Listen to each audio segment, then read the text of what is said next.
New ইয়র্কে বৃষ্টি হচ্ছে, তো খিচুড়ি রান্না করব আজকে মুসুরির ডাল দিয়ে, চাল দিয়ে, একদম সিম্পলভাবে, কোনো কষাকষি মশলা বাদে।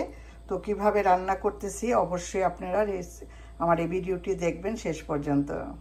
ডাল চাল ভালো মতো আমি ধুয়ে নিয়েছি, এখানে পানি নাই, পানিগুলি ঝরিয়ে নিতে হবে। তো এখন আমি এখানে দিয়ে দিব পেঁয়াজ কুচি। এখানে আমি 2টি পেঁয়াজ নিয়েছি, আমাদের এখানকার পেঁয়াজগুলি খুব বড় হয়।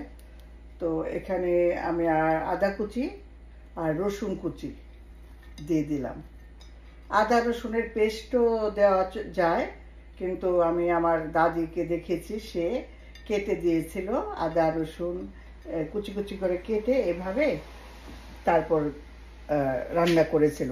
তো সেটাই আমি আজকে আপনাদের সাথে শেয়ার করতেছি। লবণ দিয়ে দিলাম স্বাদ মতো, পরে দেখে নেব।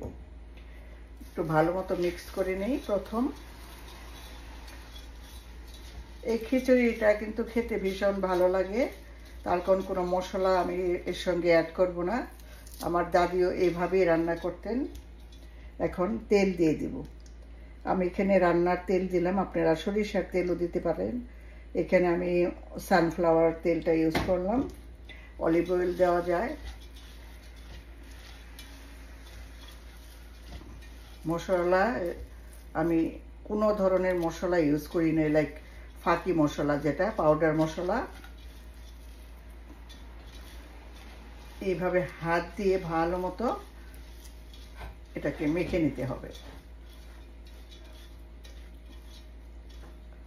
আর কাঁচামরিচ আমি দিব বলক আসার পর, কাঁচামরিচটা দিয়ে দিব। গরম পানি ইউজ করলাম। আমি খিচুড়িটা কিন্তু একদম ঝরঝরা রান্না করব, তো পানি আরেকটু লাগবে, আরেকটু পানি আমি এখন দিয়ে ঢেকে দিব। বলক চলে আসছে, এখন দিয়ে দেবো কাঁচামরিচ, তেজপাতা। তেজপাতাটা আসলে আমার প্রথম দেওয়া উচিত ছিল, মনে ছিল না। খুব সুন্দর একটা ফ্লেভার বের হয়েছে।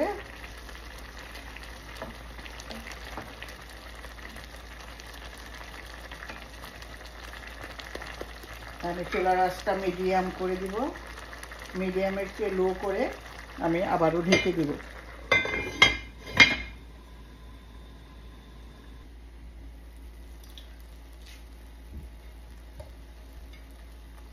খুবই সুন্দর।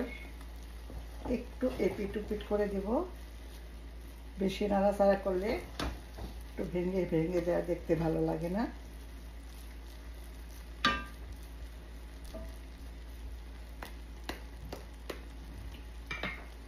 এখন দিয়ে দেব ঘি। এই সাদা খিচুড়িতে ঘিটা দিলে বেশি ভালো লাগে, ফ্লেভার ভালো আসে, টেস্টও ভালো লাগে। তো আপনারাও ট্রাই করবেন এইভাবে খিচুড়ি রান্না করে শেষের দিকে একটু ঘি দিয়ে দিতে।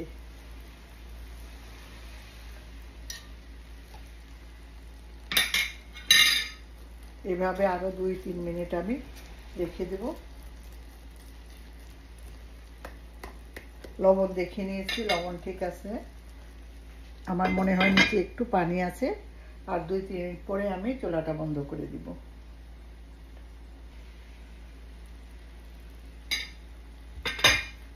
খিচুড়ি 100% ডান। কেমন লাগলো আপনাদের কাছে এই রেসিপিটি? যদি ভালো লাগে অবশ্যই কমেন্ট করবেন। এটা আমার দাদির হাতের রেসিপি। আমার দাদি এই বৃষ্টির নামলে সে এই ধরনের সাদা খিচুড়ি মশলা ছাড়া সে রান্না করতেন। তো যদি ভালো লাগে অবশ্যই ট্রাই করবেন। তাহলে ভালো থাকেন। আসসালামু আলাইকুম।